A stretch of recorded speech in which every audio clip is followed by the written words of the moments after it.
How much of our world is kept hidden from those around us, and how much can be revealed once we've gone? These questions are looked at and sometimes answered in the FMV digital archaeological mystery, Jessika. Hello and welcome to YakWaxLips. My name is Michael, your point and click adventurer, and in today's video I'm going to be delving into the world of Jessika from Tritrie Games. But before we do that, if this is your first time here, welcome. I only create adventure game content from the old school games like Monkey Island and Broken Sword through to games that are out pretty recently, like Jessika for example. If that sounds like your bag, it'd be awesome if you could go down there and hit the subscribe button, and whilst you're down there, smash that like to show YouTube that adventure games are well and truly alive. Thanks very much! In Jessika, we play as an internet sleuth working for the White Flower, a company specialising in discovering details about someone once they've died, using the wonders of hacking. In our case, we are hired by the father of Jessika, a woman who supposedly committed suicide. Her father doesn't have any idea why, and it's up to us to find out. At our disposal, and the entire point of view of the game, is a laptop, which contains several programs and apps to help us. These are WizApp, a WhatsApp-style messaging service where we have direct access with the rest of the White Flower team, a notepad with a few basic directions for the apps, plus a handy place to write our own notes is also available. There's an email client where we are mostly bombarded by junk mail about half-price meals and horoscopes, and also a folder containing a few random photos of what I think is our own father, plus some banging trance tunes for some reason. But the main program we'll use is the decryptor tool.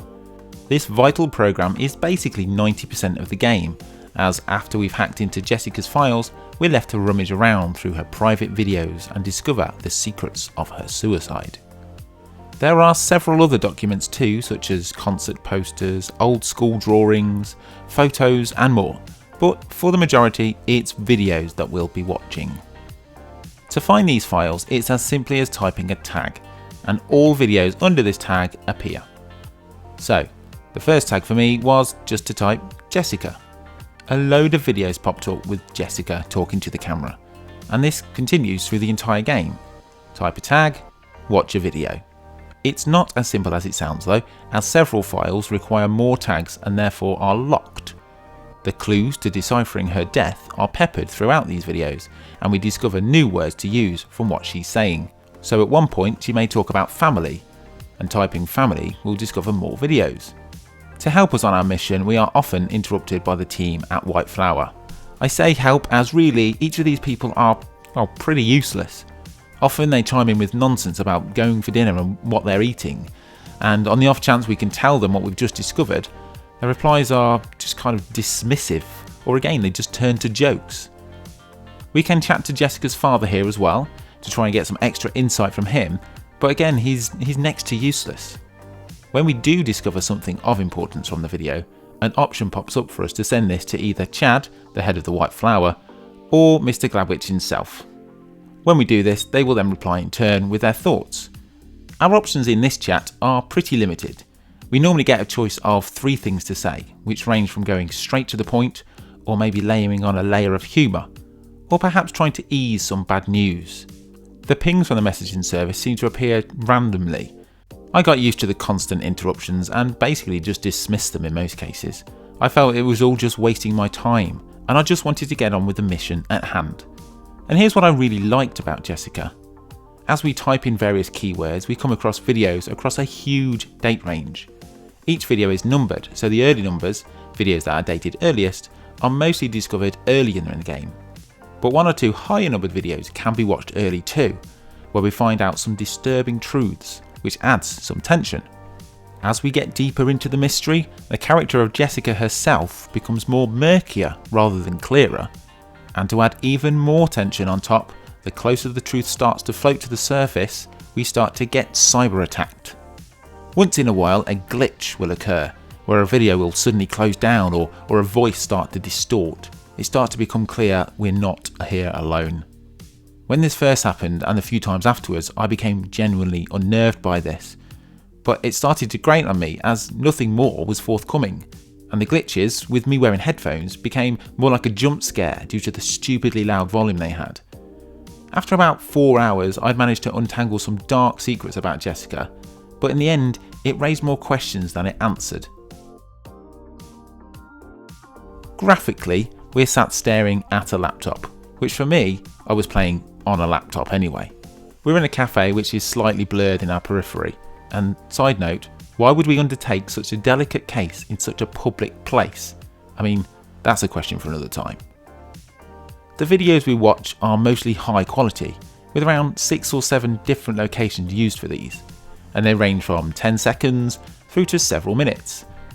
I thought that the actress who plays Jessika, lisa-sophie, the only person we see in the whole game, does a fantastic job. Considering there are so many videos, she must run through every emotion possible. Even the super emotionally draining videos are acted eloquently. She even scared me once or twice as she turns on a screw from calm and calculated to pretty raw and dangerous. The game is originally German, so we get the option of having overdubs, which I did, and they are very good. Or we can also have it translated as text, or even both. And for the music, well, there isn't any, except for that folder of trance tracks on our laptop, which I guess you could put on repeat throughout, but why, I wouldn't know. It's a frustrating game because I feel they missed a trick with utilising both the Messenger app in a more effective way and the hacker attack on our PC, which could have been even more destructive, maybe leaving us scrambling for deleted files. I wouldn't use the word fun for Jessika, but it did have me engaged from start to finish, and every time I discovered a new piece of the puzzle, I felt a huge feeling of accomplishment and excitement of where the story is going to go next. Overall, there are 175 files you can find, but I only found about 130 of them until I got to the very end. Now I say the very end because it is very ambiguous. You can just carry on searching for things if you so wish, but I'd already come to the outcome. I guess I could possibly go back and try to discover even more clues to find out even more about Jessika, but I'd probably only do that to get the Steam achievement or something. If you've played the FMV modern classic Her Story from 2015, you'll be treading on familiar ground, but if not, you may find some small delight in Jessika. It's not for one with a weak stomach, however, as it takes on some hefty themes, but at only around 4 hours, it's definitely worth a shot. Jessika is available right now on PC, Mac and Linux, and it comes from Tritrie Games and published from Assemble Entertainment. If you've enjoyed my review, please leave me a like, I really appreciate it, and let me know what you think of Jessika. If you have a game that you think I'd like to, let me know below. And until next time, have a wonderful morning, evening, afternoon, whatever you're doing right now. Take care.